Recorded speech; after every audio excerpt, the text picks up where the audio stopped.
नमस्कार माझ्या मित्रमैत्रिणींनो, कसे आहात आपण सगळे.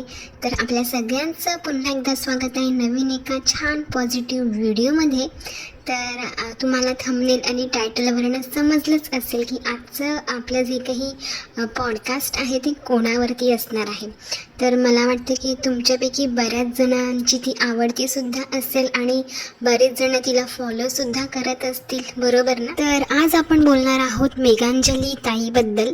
तर मेघांजली कोळी असं तिच्या यूट्यूब चॅनलचं नाव आहे आणि खरंच खूप पॉझिटिव्ह आहे ती मेघांजली ताई. आणि तिचे व्हिडिओसुद्धा खूपच म्हणजे खूप सुंदर असतात आणि खूप खूप छान इन्फॉर्मेटिव्ह इन्फॉर्मेशन ती तिच्या व्हिडिओच्या माध्यमातून तिच्या व्ह्यूअर्सला देत असते. आणि अगदी शांत आहे, संयमी आहे आणि खूप चांगला कंटेंट असतो तिचा. बऱ्याचशा गोष्टी तिच्याकडनं शिकायलासुद्धा मिळतात आणि छान छान रेसिपीजसुद्धा ती शेअर करत राहते. स्किन केअर असेल, हेअर केअर असेल, या रिलेटेडसुद्धा तिचे छान छान व्हिडिओज असतात. तर बऱ्याचशा गोष्टी तिच्याकडनं आपल्याला शिकायलासुद्धा मिळतात. आणि सगळ्यात महत्त्वाचं म्हणजे देवपूजा. तर देवावरती तिची फार श्रद्धा आहे आणि ती जे काही करते ते खूप अगदी मनापासून करत असते आणि सगळ्या गोष्टी ती अगदी संयमाने शांततेमध्ये हँडल करत असते. तर हा एक तिचा गुण मला खूप जास्त आवडतो. आणि खरंच तुझ्यापर्यंत जर माझं हे पॉडकास्ट पोहोचलं ना, तर एक कमेंट नक्की कर, कारण की मलासुद्धा आवडेल की तुझ्यापर्यंत मी पोहोचलेली आहे ते समजून. तर मेघांजली ताई जी आहे ती 4 वर्षापासून यूट्यूबमध्ये आहे. 4 ते 5 वर्ष झालं आय थिंक तिला. स्पेशली मेघांजली ताईचे देवाशी रिलेटेड, देवपूजेशी रिलेटेड किंवा सणवार असतील त्या रिलेटेड व्हिडिओज जे आहेत ते प्रचंड व्हायरल झालेले आहेत. जसं की उंबरठ्याला हळदीचं लेपन करणं, देवपूजा, स्वामी रिलेटेडसुद्धा तिचे व्हिडिओज जे आहेत ते बघणं खूप पसंत करतात. तर तिचा जो ऑडियन्स आहे तो मोस्टली आपल्या ताईच आहेत. म्हणजे स्त्रीवर्गच तिला जास्त करून फॉलो करतात आणि तिचे कमेंट्स तिला जे काही येतात ते खूप असे भरभरून कमेंट्स असतात आणि खूप पॉझिटिव्ह कमेंट्स असतात तिलासुद्धा. तर खरंच खूप छान वाटतं आणि खूप चांगला संदेशसुद्धा ती तिच्या व्हिडिओच्या माध्यमातून देत राहते. तिच्या पर्सनल आयुष्यामध्ये सुद्धा तिने खूप चढ उतार बघितलेले आहेत.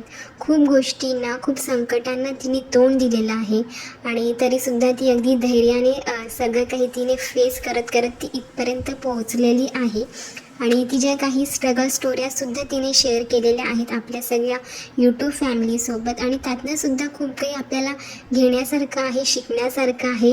आणि आपणसुद्धा आयुष्यामध्ये जर काही निर्णय घ्यायचे झाले तर सुद्धा आपण तिचे व्हिडिओ बघून नक्कीच मोटिवेट होऊ शकतो. अशा पद्धतीचे तिचे व्हिडिओ असतातच. तर तुम्हाला एक सांगू का मैत्रिणींनो, मेघांजली ताई इतकी पॉझिटिव्ह आहे. तिचे व्हिडिओजसुद्धा खूप सुंदर सुंदर असतात. कोणत्याही प्रकारची अंधश्रद्धा तिच्या व्हिडिओच्या माध्यमातून नसते. तरीसुद्धा या रोस्टर्स लोकांनी तिलासुद्धा नाही सोडलं. म्हणजे बघा ना, इतकी ती पॉझिटिव्ह आहे, इतके सुंदर सुंदर तिचे व्हिडिओ असतात, तरीसुद्धा या लोकांनी तिला रोस्ट केलं. म्हणजे किती खालच्या लेवलचे त्यांचे विचार आहेत हे तुम्ही समजू शकता. तर तिला तर म्हणजे फक्त 2च गोष्टीला धरून हे लोकांचं व्हिडिओ बनवणं असतं की ती खूप देव करते, देवपूजा करते. 4-4 तास ती देवपूजा करत असते. तिच्या व्हिडिओमध्ये बाकी काही नसतं शिकण्यासारखं. आणि त्याचबरोबर ती लोकांमध्ये समाजामध्ये अंधश्रद्धा पसरवत आहे. अशा बऱ्याचशा गोष्टींवरनं तिला बोललं जातं. ती स्वतःला खूप देवाची भक्त समजते, ती खूप स्मार्ट समजते, ती राधेमा आहे. अशा बऱ्याच पद्धतीने तिलासुद्धा ट्रोल केलं होतं ह्या रोस्टर्स लोकांनी. पण मला तुम्हाला सगळ्यांना विचारायचं आहे ताईंनो, तुम्हाला सगळ्यांनाच तिचे व्हिडिओ आवडतात, बरोबर ना. आणि मग तिला कमेंटसुद्धा तुम्ही इतक्या छान छान करता. तर मग ह्या रोस्टर्स लोकांना काय हक्क आहे ह्या ब्लॉगर्स लोकांबद्दल बोलण्याचा. तर या विषयावरती आपण एका वेगळ्या व्हिडिओमध्ये बोलणारच आहोत. तर आज फक्त आपण मेघांजली ताईबद्दल इथे बोलत आहोत. तर मेघांजली ताईचे व्हिडिओ जे आहेत ना देवपूजेशी रिलेटेड, ते मलासुद्धा प्रचंड आवडतात. बघा ना, आता म्हणजे आजचं जे जग आहे ना ते इतकं धावपळीचं जग आहे ना मित्रमैत्रिणींनो. म्हणजे आता आधी तर तुम्हाला माहितीच आहे, सगळे एकत्र कुटुंबात राहायचे. तेव्हा इंटरनेट, मोबाईल नव्हतं. त्यामुळे लोक जे आहेत ते कामावरनं येऊन कितीही थकून आले ना तरीसुद्धा एकमेकांशी संवाद करणं, एकमेकांचे सुखदुःख वाटून घेणं, एकमेकांशी मिळून मिसळून वागणं किंवा सगळे फेस्टिवल्स किंवा काही कार्यक्रम असेल तर अगदी एकत्र येऊन साजरे करणं. तर ह्या सगळ्या गोष्टी आहे ना अगदी एकत्र येऊन केल्या जात होत्या. पण आताचा जमाना तसा राहिला आहे का?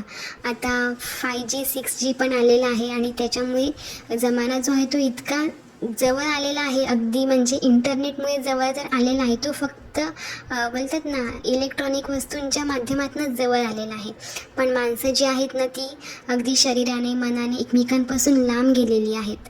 म्हणजेच आता सगळेजण न्यूक्लिअर फॅमिलीमध्ये राहत आहेत, कारण की बरेच लोक नोकरीच्या शोधामध्ये शिक्षणामुळे आपलं जे मेन घर आहे मोठं घर ते सोडून बाहेर पडले आहेत. त्यानंतर त्यांचं लग्न होतं, त्यानंतर त्यांची वेगळी फॅमिली होते.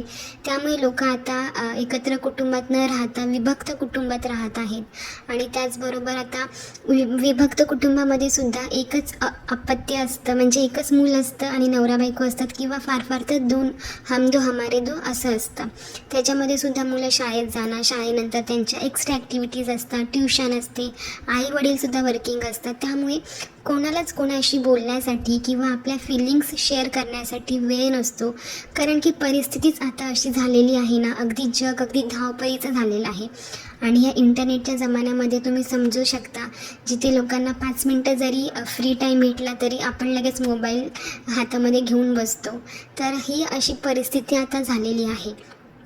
आणि ह्या सगळ्या परिस्थितीमध्ये ना माणसं जी आहेत ना एकमेकांशी व्यक्त करण्याचंच विसरून गेलेले आहेत. म्हणजे आपल्या ज्या भावना आहेत ना, दुःख असेल, राग असेल, आनंद असेल, चिडचिड होत असेल, तर ह्या सगळ्या भावना व्यक्त करायचंच माणूस विसरलेला आहे. आणि त्याच्यामुळे काय होतं, आपल्याला वेगवेगळ्या प्रकारचे मानसिक त्रास असतील, फ्रस्ट्रेशन असेल, मानसिक आजार असतील, हे व्हायला सुरुवात होते. त्यामुळे जर आपण आपलं मन जे आहे ते आपण जर देवाचरणी नतमस्तक होऊन देवासमोर जर आपण 2 शब्द बोललो किंवा देवाशी आपलं आपण दुःख वाटून घेतलं, शेअर केलं, तर त्या चुकीचं काय आहे हो?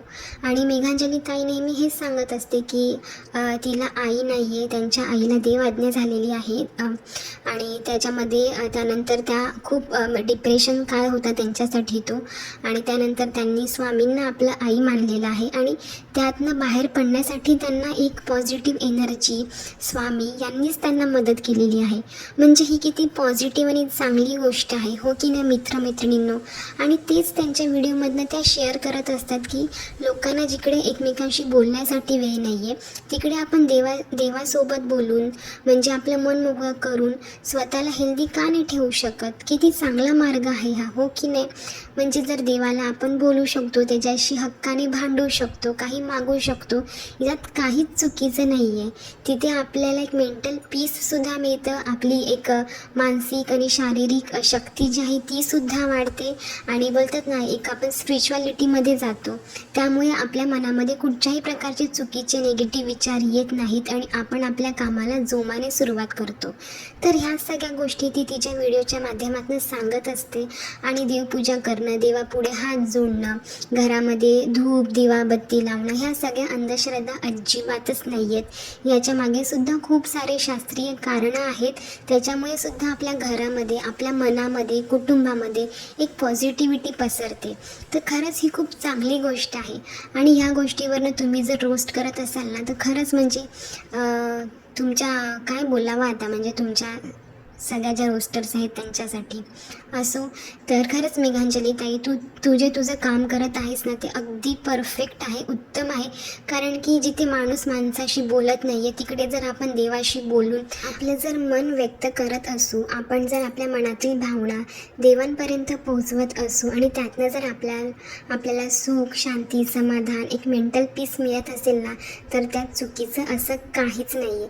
कारण की जर आपल्याला एकमेकांसोबत बोलण्यासाठी, एकमेकांसोबत कम्युनिकेशन करण्यासाठी वेळ नाही आहे किंवा तसं रिलेशन नाही आहे ना, तर आणि आपल्या ज्या फिलिंग्स आहेत जर आपण अशाच आतमध्ये दाबून ठेवल्या ना, म्हणजे एन्झायटी असेल, राग असेल, चिडचिडेपणा असेल, फ्रस्ट्रेशन असेल, तर ह्या ज्या सगळ्या भावना जर आपण दाबून ठेवल्या ना तर ह्या सगळ्या दाबून ठेवल्यामुळे त्याचं रूपांतर एका विचित्र परिस्थितीमध्ये सुद्धा होऊ शकतं. म्हणजे माणसं जे आहेत ते आत्महत्येच्या लेवलपर्यंत सुद्धा जातात.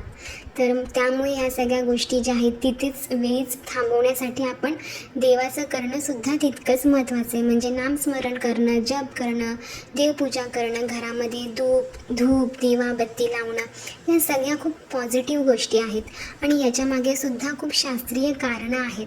उगाचच नाही आपली जे काही आधीची पिढी आहे हे सगळं अगदी आनंदाने करत असत. म्हणजेच उंबरट्याचं लेपन करणं, रांगोळी काढणं दररोज, दिवाबत्ती करणं, धूप जाळणं घरामध्ये, तुळशीला दिवा लावणं. तर ह्या सगळ्या पॉझिटिव्ह गोष्टी आहेत आणि ह्या सायंटिफिकसुद्धा आहेत. तर त्याच्यामध्ये चुकीचं करणं किंवा अंधश्रद्धा आहे असं अजिबातच नाही आहे. आणि खरंच तुम्ही या गोष्टींसाठी तिला रोस्ट केलं ना, तर म्हणजे आता तुमची लेवल काय आहे ना तेच त्याच्यावरनं समजून येतं. तर मेघांजली ताई, तुला एवढंच सांगायचं आहे की तुझं जे काम आहे तू अगदी प्रामाणिकपणे करत आहेस, अगदी शांततेमध्ये करत आहेस. तर ते काम तुझं आम्हाला कंटिन्यू बघायला आवडेल. आणि रिसेंटली तुझा परवाचा मी व्हिडिओ पाहिला ज्याच्यावरती तू इंटरनेट आणि आजचं जे काही जग आहे मोबाईलचं, इंटरनेटचं, त्या रिलेटेड तू बोलली होतीस आणि तू व्हिडिओज टाकणंसुद्धा खूप कमी केलेलं आहे. तर प्लीज असं नको करूस, कारण की म्हणजे आम्हाला सगळ्यांना, तुझ्या ऑडियन्सला तुला दररोज बघायची सवय झालेली आहे. दररोज शक्य नाही झालं तरी ॲटलिस्ट आठवड्यातून 4 वेळा तरी व्हिडिओ नक्की टाकत जा, कारण की तुला बघून, तुझं बोलणं ऐकून, तुझे व्हिडिओज बघून खरंच खूप पॉझिटिव्हिटी मिळते. पण तू जो एक मुद्दा मांडला होतास ना की सोशल मीडियावरती वारंवार आपण मोबाईल हातामध्ये घेऊन बसतो किंवा ब्लॉगिंग जे आहे ते थोडंसं डोक्याला खूप हेक्टिक होतं, खूप विचार करावं लागतो, त्याच्यासाठी जॉबच परवडला. तर थोडीशी ही गोष्ट मला नाही पटली तुझी. मी स्पष्ट थोडंसं बोलते इकडे, राग अजिबात मानू नकोस. तर मला असं वाटतं की जॉब करणं किंवा ब्लॉगिंग करणं हे म्हणजे हा ज्याचा त्याचा वैयक्तिक प्रश्न आहेच, पण आपण दोघांचंही कंपॅरिझन नाही करू शकत, कारण की दोन्ही फील्डमध्ये तितकाच स्ट्रगल आहे, मेहनत आहे.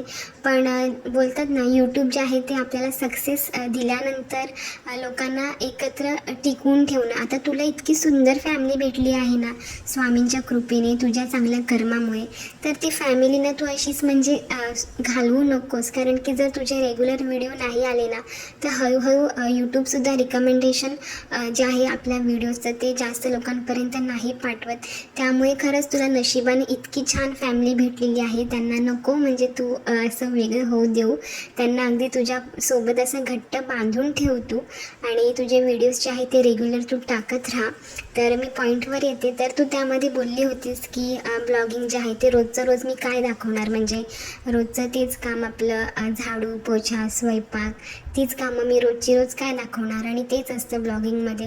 तर असं नाही आहे. आता ब्लॉगिंगमध्ये सुद्धा खूप वेगवेगळे कंटेंट लोक जे आहेत ते क्रिएट करत आहेत, आपल्या ऑडियन्स समोर आणत आहेत. तर हे खूप पॉझिटिव्ह गोष्ट आहे आणि तू सुद्धा अशा प्रकारचं काहीतरी आणू शकते.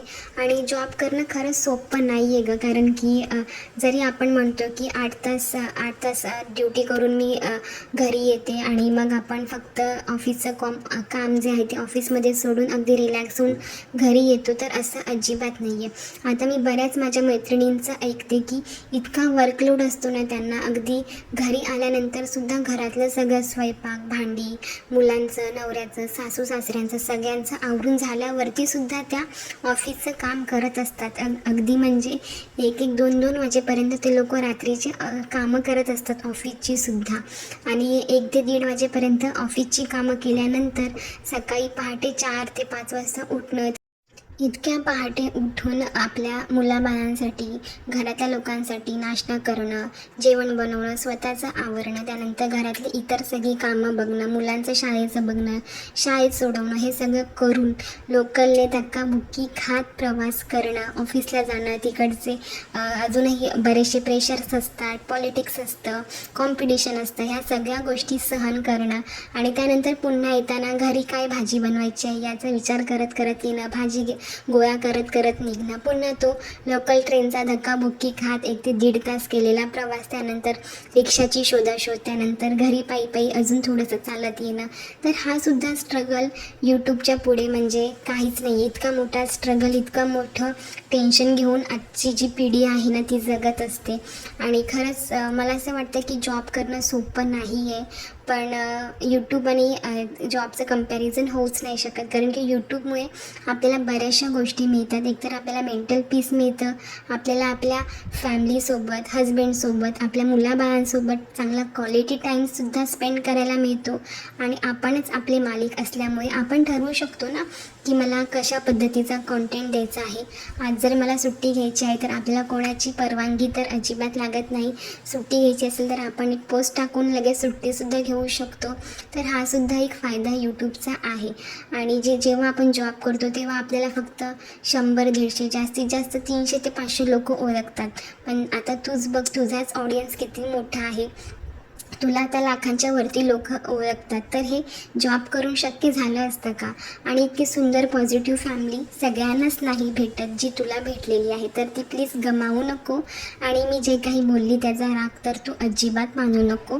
तर ह्या व्हिडिओमधनं मला तुला आणि जे रोस्टर्स आहेत त्यांना एवढंच सांगायचं होतं की तुम्ही रोस्टिंग करा, पण इतर लोकांना घ्या जे खरंच आपल्या सोशल मीडियावरती घाण करत आहेत, अगदी निगेटिव्हिटी पसरवत आहेत, पण जे खरंच खूप जेन्युइन आहेत, खूप चांगलं काम करत आहेत, त्यांच्याबद्दल चुकीची इन्फॉर्मेशन आपल्या सोशल मीडियावरती पसरवू नका. तर माझ्या मित्रमैत्रिणींनो, आजचा व्हिडिओ तुम्हाला कसा वाटला? आय होप की तुम्हाला हा व्हिडिओ नक्कीच आवडला असेल. आणि मेघांजली ताई, तुलासुद्धा हा व्हिडिओ नक्कीच आवडला असेल.